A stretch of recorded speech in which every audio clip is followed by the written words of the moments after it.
أوصيكم ونفسي بتقوى الله عز وجل.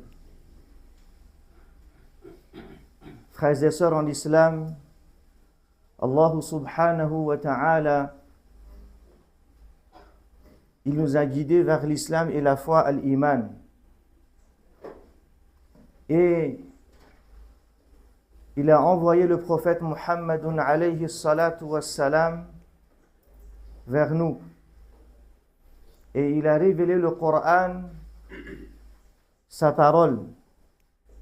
Et à travers le Coran, Allah subhanahu wa ta'ala, il nous invite à méditer sur certains récits ou bien sur certaines histoires afin de prendre des leçons et de vivre avec ces leçons dans la vie de tous les jours. Peut-être que l'histoire est ancienne. C'est un ancien récit qui se trouve dans le Coran.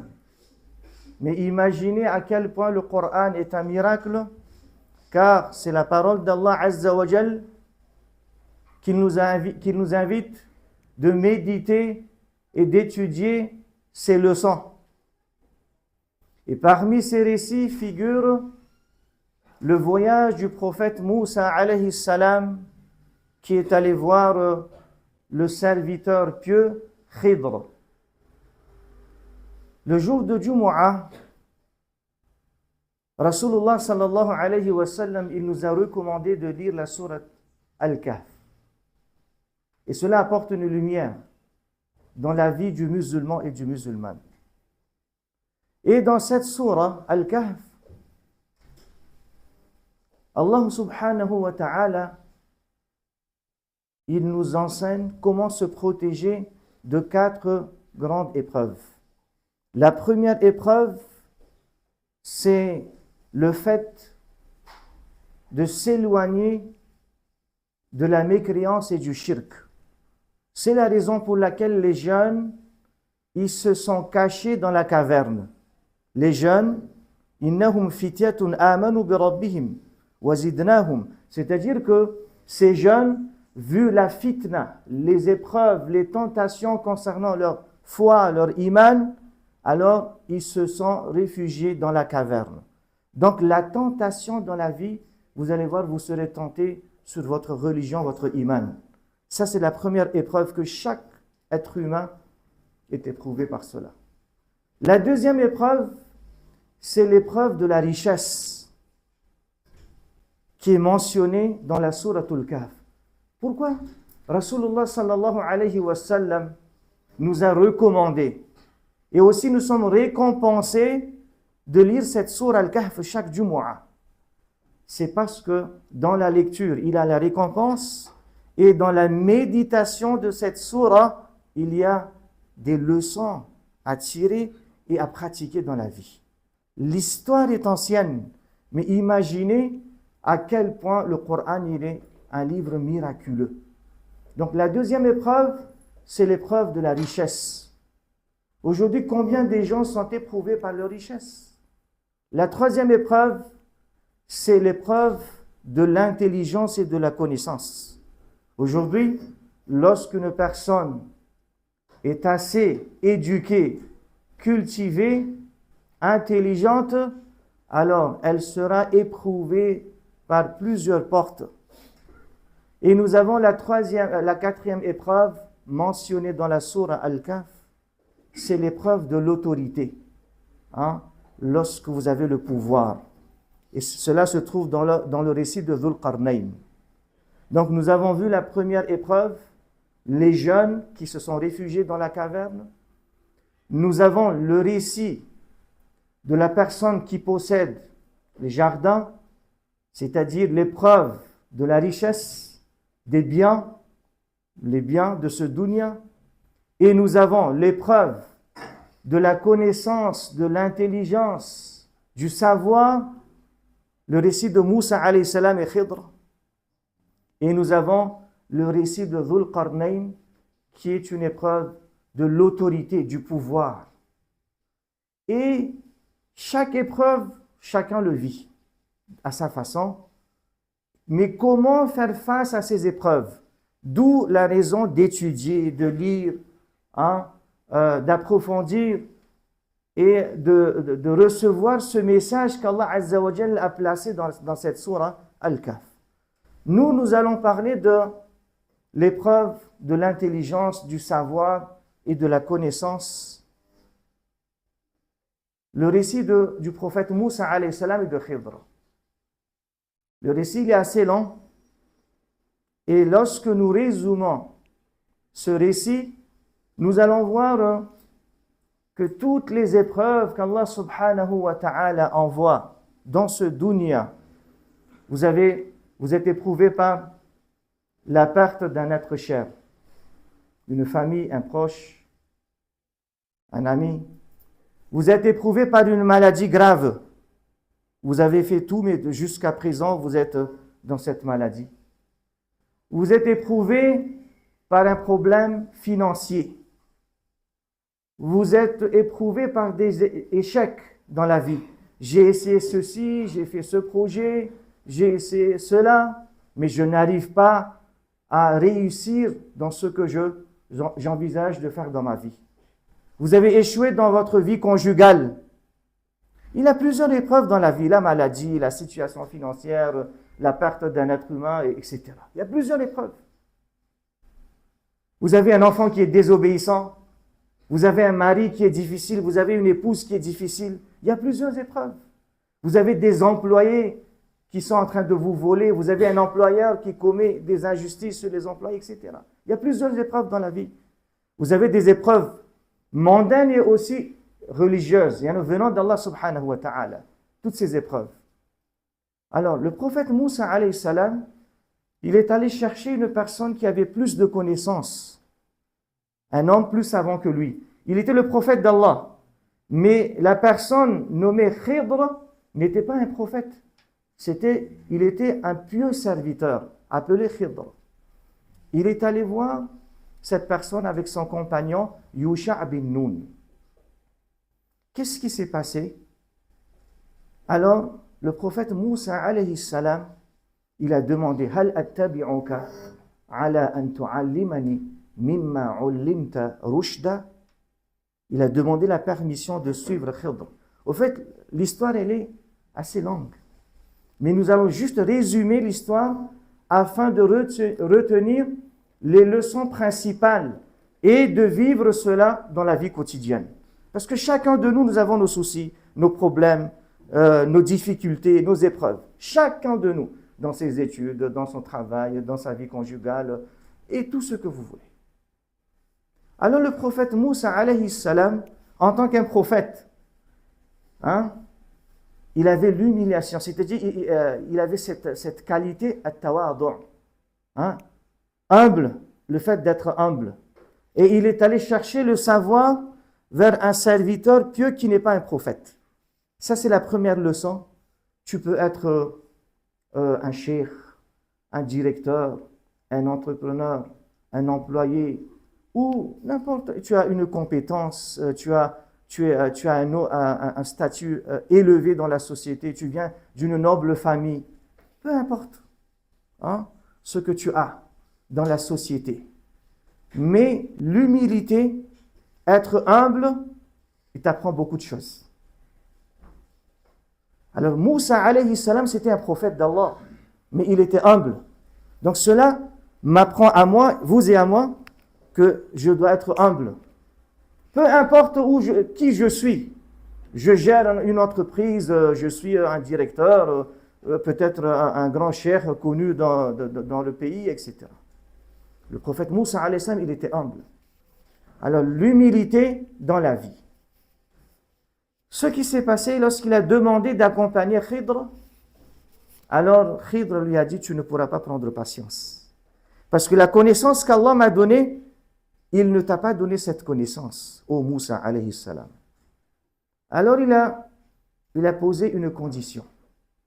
Khidr, il a dit au prophète Moussa alayhi salam, je vais poser une condition. فَلَا تَسْأَلْنِي عَنْ شَيْءٍ حَتَّى أُحْدِثَ لَكَ مِنْهُ ذِكْرًا.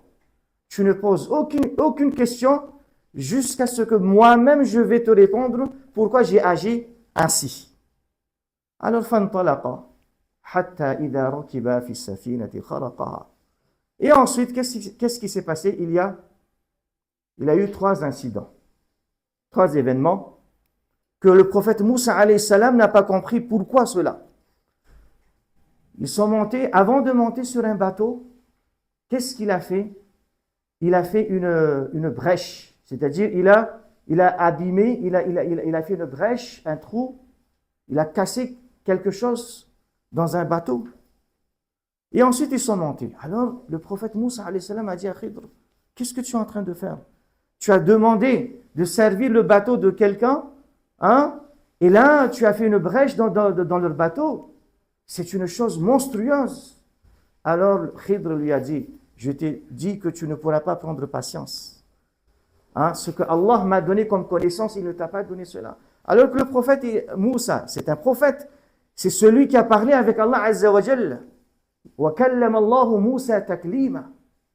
Alors, il lui a blâmé, non mais c'est une chose monstrueuse. Ensuite, ils ont continué. Arrivés sur terre, sur un terrain, Khidr, il a tué un enfant innocent. حتى لقي فانطلق حتى لقي غلاما فقتله قال أقتلت نفسا زكية بغير نفس لقد جئت شيئا إمرا. C'est-à-dire que tu as tué un enfant d'une âme pure, c'est un enfant innocent, et tu l'as tué. Ah, c'est une chose horrible. Là-bas c'était monstrueuse, ici c'est horrible. Qu'est-ce qui s'est passé? Alors, Khidr lui a dit, je t'ai dit que tu ne pourras pas prendre patience. Ils ont continué leur chemin.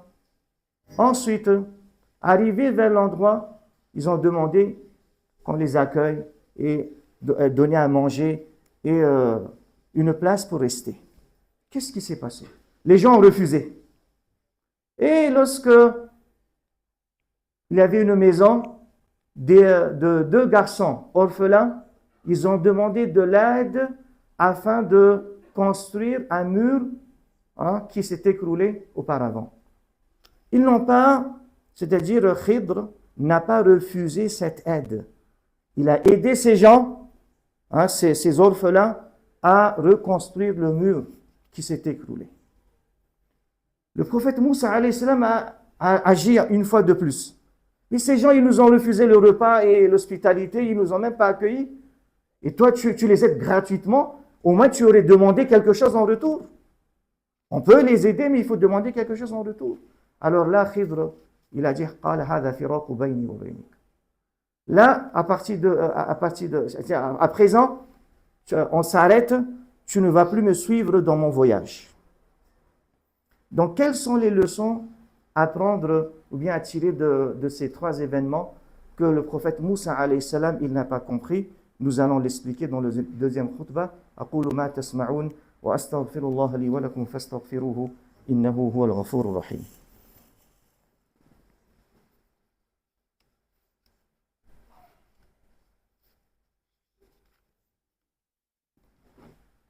الحمد لله رب العالمين والصلاة والسلام على رسول الله وبعد. Khidr, il a expliqué au prophète Moussa alayhi salam, je vais t'expliquer le premier événement. Qu'est-ce qui s'est passé? Pourquoi j'ai fait une brèche dans le bateau qui était intact? Il a dit, dans cette ville, le bateau déjà il appartenait à des gens qui étaient pauvres. Al-Masakin, ya'maluna fil bahr. Et ils travaillaient en mer. Donc ils se servaient de ce bateau afin de chercher le risque. Et que malheureusement, il y avait un roi injuste qui ramassait tous les bateaux intacts. Alors lorsque Khidr il a fait une brèche, il a cassé une partie dans le bateau, le roi a refusé de prendre ce bateau. C'est-à-dire il a arraché injustement le bien des gens. Alors que c'était des gens pauvres. Alors là, le prophète Moussa, il a compris. C'est-à-dire, il vaut mieux avoir un bateau avec qui je peux vivre, je peux chercher mon risque, ma subsistance, au lieu de perdre tous mes biens. Il a compris la sagesse derrière le mal qu'il pensait que c'était un mal. Donc l'apparence est trompeuse. L'apparence est trompeuse. Qu'est-ce que j'apprends? Qu'est-ce que j'apprends, musulmans et musulmanes? Vous savez, lorsque vous dites « Ah, mais j'en ai marre de ma maladie. Ah, j'en ai marre, j'ai fait ceci, j'ai fait cela dans ma vie, j'ai essayé plusieurs projets. J'ai des problèmes, des conflits conjugaux tout le temps. Ma femme, moi, mon mari, mon enfant, il est tout le temps. » Des fois, vous voyez un mal, mais vous ne savez pas la sagesse derrière cela. Car tout ce qui arrive, c'est le décret d'Allah. Un musulman, il est convaincu. Vous pensez que ce qui se passe à la Palestine, c'est Allah, il est injuste? Abadan. Abadan. Allah, il n'est pas injuste. وَمَا رَبُّكَ بِظَلَّامٍ. Allah, il n'est pas injuste. Lorsque la shadda est venue sur la lettre lam, c'est pour dire en aucun cas, Allah, il ne commet l'injustice. Allah n'est pas injuste envers ses serviteurs et servantes. Mais si cet incident arrive et que nos frères et nos sœurs palestiniens sont en train de subir et de vivre cela, il y a une sagesse derrière cela. Toi, tu vois le mal, mais Allah, il connaît dans sa sagesse. La deuxième leçon, notre connaissance est limitée. Et la connaissance d'Allah, elle est vaste. Le prophète Moussa, alayhi salam, dans l'apparence, il pensait que c'était un mal. Et Allah, il voyait que c'est pour sauver le bateau.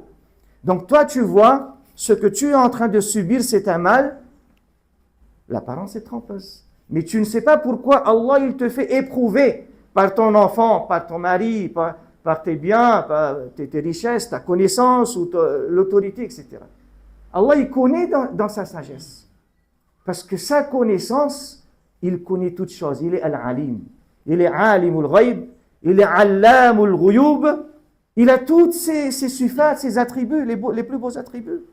Donc des fois, dans la vie, on se plaint, mais vous savez... Donc chacun vit ses épreuves en faisant patience. Prenez patience. Deuxième point, placez votre tawakkul, votre confiance en Allah. Placez votre confiance en Allah. Parce que Allah, il n'est pas injuste envers nous. Lorsqu'il nous envoie une épreuve, il sait que nous pouvons supporter cette épreuve. Il sait. Mais nous ne savons pas parce que notre connaissance est limitée. Et lorsqu'il a expliqué l'enfant qui a été tué, qu'est-ce qu'il a dit? Il a dit au prophète Moussa, alayhi salam, cet enfant, lorsqu'il va grandir, ce sera un enfant rebelle. Et il va vivre dans la mécréance, dans le coufre. Et il va induire ses parents dans la mécréance, dans le coufre. Alors, Allah a ordonné Khidr de tuer cet enfant. Et Allah, il a promis aux parents d'échanger cet enfant par un enfant, un meilleur enfant. Donc, des fois, quelle est la leçon? Lorsque Allah il te prive de quelque chose, tu dis, ah, mais c'est fini, c'est fini. C'est pour ça que vous voyez des gens qui se suicident. Nous n'avons pas compris que Allah il nous prive de quelque chose, mais en échange, il y a quelque chose de meilleur qui va venir dans notre avenir. Il y a combien de gens qui ont dit, j'ai essayé ce projet, j'ai essayé ce projet, mais je me suis marié une fois, deux fois, mais tout le temps, je suis dans le talaq. Ou bien j'ai essayé ce projet dans ma vie, dans un business ou dans un commerce. Mais aujourd'hui, ils sont loin. Ils ont progressé, ils ont réussi dans leur vie. Alhamdulillah. Dans leurs études, dans leur travail, et dans leur vie conjugale, etc. Donc, des fois, nous voyons, nous sommes privés de quelque chose. L'enfant a été tué, mais injustement? Non. La sagesse d'Allah. C'est Allah qui a décrété cela. Celui qui a créé l'être humain. Quelle est la sagesse de construire le mur de ces deux orphelins? Khidr a expliqué au prophète Moussa alayhi salam que j'ai aidé ces personnes à construire ce mur car il y avait il y avait un trésor qu'un papa pieux avait laissé pour ses deux enfants orphelins.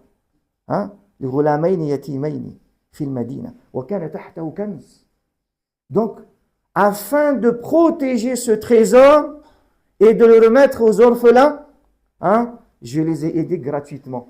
Et le prophète Moussa, alayhi salam, lui, il voyait autrement. Parce qu'il n'avait pas cette connaissance. Lui, il voyait, mais non, mais quand même, il fallait aider et il fallait demander quelque chose en retour. Ils nous ont refusé l'hospitalité. Donc, lorsque vous voyez, l'apparence, elle est trompeuse. Ne pour votre propre personne, dans votre vie, ou bien la vie des gens. Des fois, on juge. Oh, mais vous savez, c'est bien s'il subit cela. Comment ça se fait que vous êtes en train de jouir de problèmes des autres? Oh, c'est bien s'il s'est divorcé avec son épouse. C'est bien s'il a fait faillite. Oh, c'est bien. Non, les épreuves dans notre vie, Allah, il est le seul qui sait pourquoi il a envoyé cela.